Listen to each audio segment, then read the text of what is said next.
নমস্কার বন্ধুরা, আজ আবার একটা ভিডিও নিয়ে এসেছি এবং এই ভিডিও কি বলবো ইস্ট বেঙ্গল ক্লাব সম্পর্কে। যে ম্যাচ আমরা দেখেছি গতকাল, হতাশ কার্যত এই ম্যাচ দেখে। প্রথমে ২ গোলে পিছিয়ে পড়ে সেকেন্ড হাফে ২ গোল শোধ দেওয়া, যদিও একটি গোল সেম সাইড হয়েছিল, ওন গোল। কিন্তু তারপরেও ডেভিডকে নামিয়ে ম্যাজিক এবং ডেভিডের গোল শোধ করা ২-২ হওয়া দীর্ঘক্ষণ এবং একেবারে ম্যাচের শেষ লগ্নে এসে হিজাজির এই যে মারাত্মক ভুল, যার ফলে জয়সূচক গোলটি পেয়ে গেল মুম্বাই সিটি এফসি। আমি বলবো কালকের ম্যাচ থেকে মুম্বাই সিটি এফসি তাদের যে গত কয়েক ম্যাচ ধরে যেভাবে তারা মোমেন্টাম হারাচ্ছিল, কখনো তারা ভালো খেলছে কখনো খারাপ খেলছে, সেই জায়গা থেকে তারা কিছুটা আবারও ফর্মে ফেরার ইঙ্গিত দিয়ে গেল। এই মুম্বাই সিটি এফসি কে দেখে সবাই অভ্যস্ত। ম্যাচ হেরে তারা এখানে খেলতে এসেছিল, অ্যাওয়ে ম্যাচ থেকে ৩ পয়েন্ট ঘরে তুলে নিয়ে চলে গেল। ইস্টবেঙ্গল ম্যাচ হেরে তারা ১১ নম্বর স্থানেই রইল। সুপার সিক্সে যাওয়ার আশা ক্রমশ কমছে। তার থেকেও বড় কথা, ডার্বির আগে একটা এরকম হার, ৩-২ গোলে হার ইস্টবেঙ্গলের মনোবল অনেকটা কমিয়ে দেবে, অনেকটাই নামিয়ে দেবে। যে মানসিকতা তৈরি করছিলেন অস্কার ব্রুজো, তিনি কার্লোস কুয়াদ্রাতের পরে সেই টিম নিয়ে, অর্থাৎ কার্লোস কুয়াদ্রাতের গড়ে দেওয়া টিম, সেই টিম নিয়ে তিনি মাঠে ফুল ফোটাচ্ছিলেন, ম্যাজিক দেখাচ্ছিলেন। গতকালও ম্যাজিক দেখিয়েছিলেন তিনি, অন্তত তার কিছু পরিবর্তন। কিন্তু কিছু প্রশ্ন রেখে গেছে, তার টিম গঠন নিয়েও কিন্তু কিছু প্রশ্ন রয়েছে। আমি জানি যে কার্লোস কুয়াদ্রাত বলুন বা এই অস্কার ব্রুজো, তাদের কোচিং এর সমালোচনা করার মতন যোগ্যতা আমার নেই, সত্যিই নেই। এটা নিয়ে কোনো দ্বিমত থাকতে পারে না। কিন্তু কিছু কিছু জিনিস দেখে সত্যি প্রশ্ন ওঠে, সেই প্রশ্নগুলো করার অধিকার অন্তত আমার আছে, বিইং আ জার্নালিস্ট। তো সেই প্রশ্নগুলোই রাখবো, কিন্তু সবচেয়ে বড় প্রশ্ন যেটা দেখা দিল সেটা হচ্ছে আনোয়ার আলীর চোট। মাঠ ছাড়লেন তিনি হুইল চেয়ারে করে, যেটা ডার্বির আগে ইস্টবেঙ্গল সমর্থকদেরকে চিন্তায় রাখবে নিঃসন্দেহে। কালকে ম্যাচ যদি আমরা দেখি, সৌভিক চক্রবর্তীকে প্রথম টিমের বাইরে রাখা হয়েছিল, আনোয়ার আলীকে মাঝমাঠে খেলানো হচ্ছিল, হেক্টর ইয়োস্তে, হিজাজি মাহের দুজনকে ডিফেন্সে রাখা হয়েছিল। এবং এই দুজনের ভুলের জন্য এবং প্রভাত লাকড়ার ভুলের জন্য ৩টে গোল হজম করতে হয় ইস্টবেঙ্গলকে।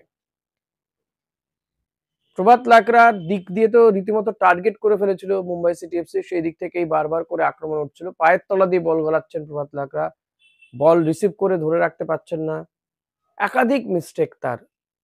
নিশু কুমারকে অনেক আগেই নামানো যেত, কেন নামানো হলো না সেটা নিয়ে সবচেয়ে বড় প্রশ্ন।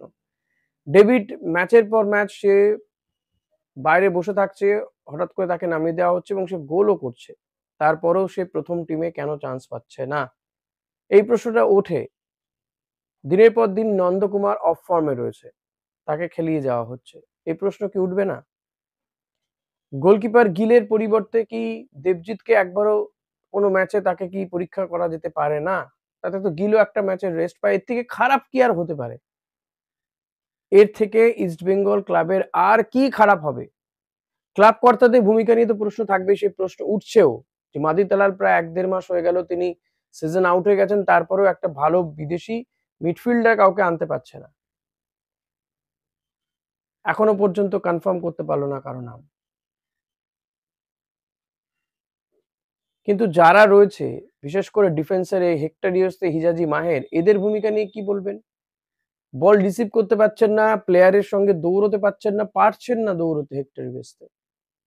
এদেরকে নিয়ে কি এই আইএসএল এর মতন টুর্নামেন্ট খেলা সম্ভব?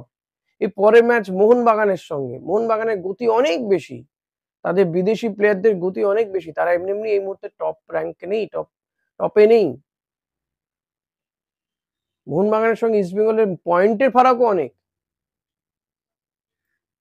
হ্যাঁ, ইস্টবেঙ্গলের সমর্থক হয়ে মোহনবাগানের প্রশংসা করছি, এর মধ্যে কোনো ভুল নেই। অযথা ছায়ার সাথে যুদ্ধ করে কোনো লাভ নেই। যে টিমটা সত্যি ভালো খেলছে তো ভালো বলতেই হবে। আমরা চির প্রতিদ্বন্দ্বী ঠিক আছে, সেটা মাঠে আমরা হারাই, কিন্তু এই টিম নিয়ে কি সত্যি হারানো সম্ভব? একটা কোচকে তো এই ক্ষেত্রে কোনো দায়ই দেওয়া যায় না। কোচের কোনো দোষই নেই as such। এই বিদেশিদেরকে কারা রিক্রুট করেছে? কিভাবে এদের পয়সা কে বা কারা কিভাবে দেয়? এই পয়সা যারা দিচ্ছে তারা কি ভেবে দেখছে না এদের কাদেরকে নিয়ে এসছে? নাকি সবটাই এই ভুল বুঝিয়ে এদেরকে নিয়ে আসা হয়, বা এখানেও কোথাও একটা গিয়ে ওই মিডল ম্যান, কাটমানি এ সমস্ত ব্যাপারগুলো রয়ে গেছে? একটু গতিশীল দলের বিরুদ্ধে খেলতে নামলে এরকম মাটি ধরে যাবে হেক্টর ইবেস্তে, হিজাজি মাহেরদের। অস্কার ব্রুজো কি বলবো, তাকে নিয়ে কিছু বলার সত্যিই নেই। তিনি যা পেয়েছেন সেই ডাল ভাত খাওয়ার চাল দিয়ে তিনি সে বিরিয়ানি বানাচ্ছেন। দলটা ঘুরে দাঁড়িয়েছে, যে জায়গায় চলে গিয়েছিল। কিন্তু সেখান থেকেই ম্যাচ, এই টিমটাকে যদি জিততে হয় পরের পর ম্যাচ, এই টিমটা তো প্রত্যেকটা ম্যাচই হচ্ছে জিততেই হবে। তো এই ম্যাচ যদি জিততে হয় তাহলে তো আরো ভালো টিম দিতে হবে, প্লেয়ার দিতে হবে। মাঝ মাঠে খেলাই তৈরি হচ্ছে না। গোটা ম্যাচে দিয়ামান্তাকোস বা ক্লিটন সিলভাকে কতবার দেখা গিয়েছে বলুন তো? যখন ক্লিটন সিলভা এসে কর্নার করছে বা ফ্রি কিক করছে তখনই দেখা যাচ্ছে। তাদের দিকে বলই বাড়াতে পারছে না প্লেয়াররা। কিন্তু তার মাঝখান থেকেও গোল করে চলে গেছেন ডেভিড, সুযোগ সন্ধানী প্লেয়ার। তো এই ডেভিডকে আগে খেলানো যাবে না? নিশু কুমারকে প্রথম দলে রাখা যায় না? দেবজিৎকে ২-১টা ম্যাচ দেওয়া যায় না? কারণ মাঝে মধ্যে গিল যা গোল খান, তাতে প্রশ্ন ওঠে, কিন্তু দিনের পর দিন তিনিই খেলে যাবেন।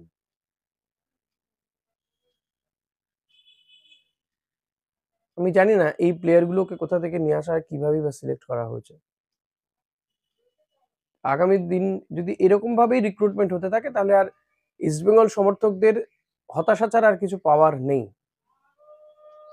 সামনে মোহনবাগান ম্যাচ, ডার্বি ম্যাচ। ডার্বির আগে কিন্তু চিন্তা একাধিক, চোটাঘাত তো রয়েছে, ফর্ম রয়েছে। যেভাবে মুম্বাই সিটি এফসি বিরুদ্ধে ৩ গোল খেয়েছে ইস্টবেঙ্গল, মোহনবাগানের কাছে কিন্তু ম্যাচটা আরো অনেক গোলের বন্যা হতে পারে। এটা ইস্টবেঙ্গলের জন্য লজ্জার হবে।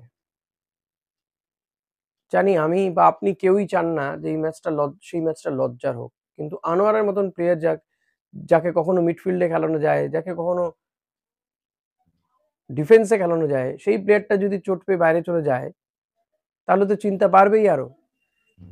রাকিব তো সুস্থ হয়ে গেছে, কেন তাকে খেলানো হলো না আমি জানি না। রাকিবকে তো খেলানোর প্রয়োজন ছিল। এই লাকড়াকে দিয়ে চলবে না, প্রভাত লাকড়া।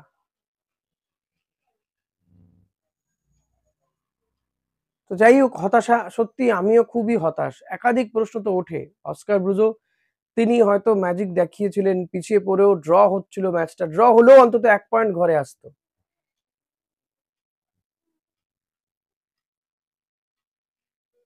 বছরের শুরুটা যখন অন্য ২ প্রধান জয় দিয়ে ড্র দিয়ে শুরু করলো, তখন আমরা পয়েন্ট লস করলাম।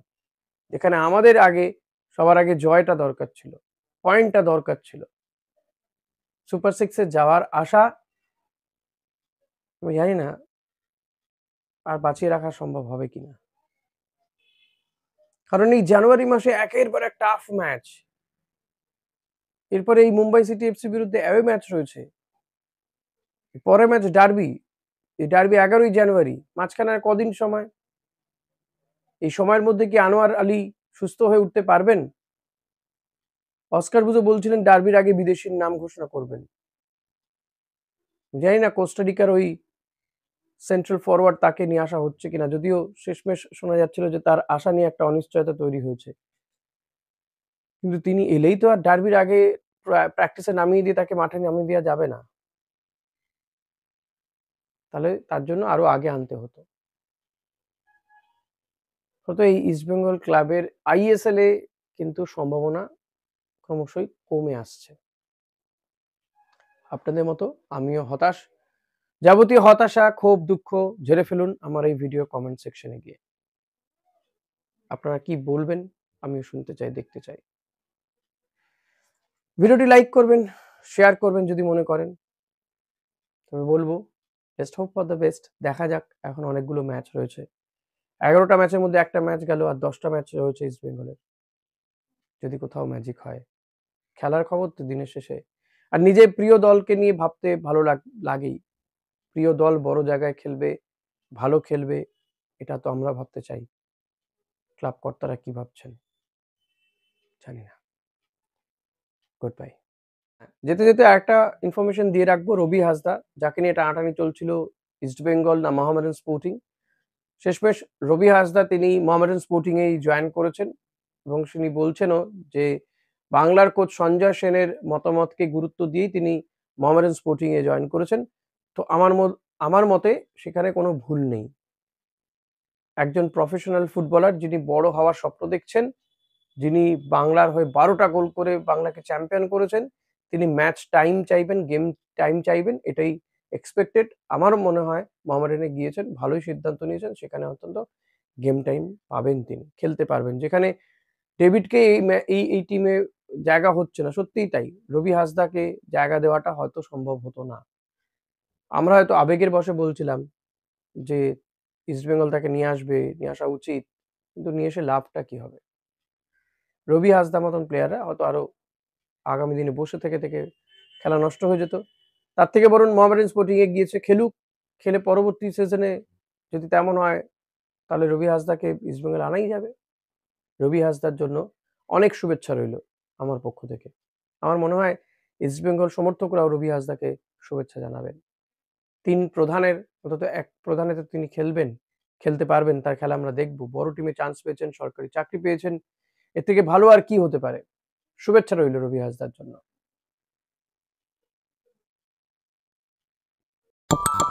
Audio Jungle.